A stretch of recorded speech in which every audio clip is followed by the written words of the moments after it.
Okay, so Get Out. Where are you going? Well, you said for me to get out. No, I'm talking about the movie. Oh.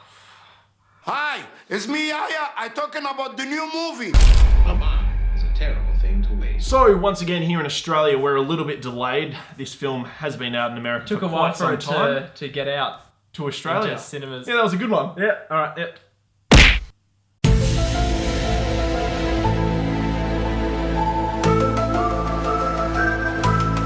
What the fuck is this?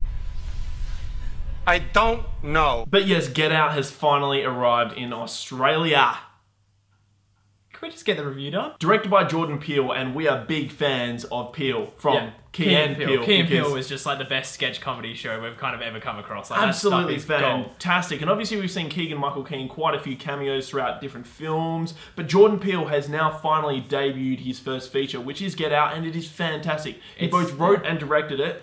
And my God, what a good time. It's as good as everyone was saying it was. It just is a really, really fun movie. It's kind of weird, and it's strange, and it's hilarious, and it's also, like, at the same time, it's kind of scary, and it kind of just builds together into being something that's really original and really entertaining. And with this movie, we want to start with talking about the acting first of all, because what a challenging movie to act in, and what great performances we got all around. Obviously, we have Daniel Kaluuya, who stars in this movie. He's in the upcoming Black Panther movie, and you may have also seen him in Sicario and Johnny English Reborn. Now, he here does some great work as being the kind of person that we project onto. It really is quite amazing. Yeah, it's fantastic. It's probably my favourite thing about this film, and moving forward into Jordan Peele's career as a director, is the way he handled all of his actors across the board and how they were portrayed on screen, because some of them were so eccentric, or some of them were just there for pure comedy, or there to like really haunt you, like the brother in this film as well. He was quite a really kind of quirky character. But yeah, the lead role here, played by Daniel, he had all emotions across the board, but he was also there for the audience. You know, we attached ourselves to him, and every single sort of weird scenario he was in, we were feeling that as well. So he had to get those little nuances, those little looks, and just, you know, he had to get that feeling. Most of the comedy comes from his reactions. So the funny thing is I kind of noticed in our audience, it was a full cinema when we went and saw this, and over time, people stopped reacting to weird things happening themselves and waiting for his reaction to them before they responded. So before laughter or shock or audible gasps or people going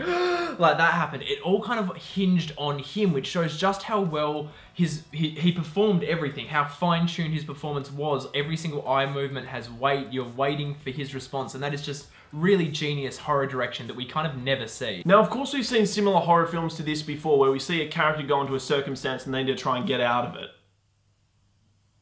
But what Get Out does is it subverts the genre completely. Yeah. So all these scenarios that we usually see these cliche characters in making stupid choices, they're like asking about those choices. They're like, why am I still here? Why can't I get out? They draw your attention to a lot of the cliches as well. So jump scares and the kind of the typical horror hit where a sound happens and you're supposed to look somewhere.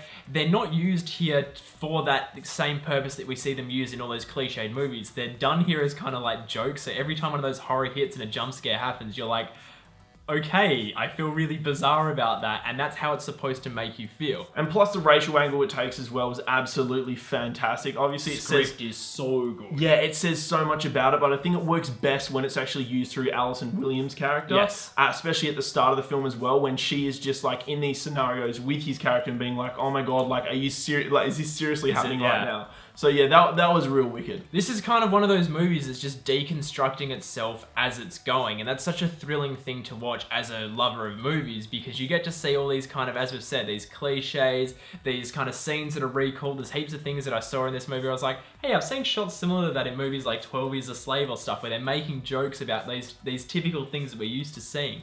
And that's why this movie is kind of so entertaining all around. And the thing I think that is the most important is that it is so satisfying. By the end of the movie, there's nothing necessarily new. I mean, some of the twists, like I kind of saw the main twist of this coming, but that didn't take away from the fact that this movie was so satisfying to watch because it felt so utterly original. Of course it's not perfect, but it's a feature film debut by Jordan Peele, and it was such a great first outing from him. I mean, like, there was a couple of things here with like maybe like the editing at times and the cinematography especially. It was really good when they had time, but you could see this film was rushed through production. You could see a lot of shadows in shots. You're like, I can see the camera guy standing there. but that's okay because the movie's kind of so focused on creating this really bizarre world, and it's so focused on its characters, and it's just focused on entertaining you.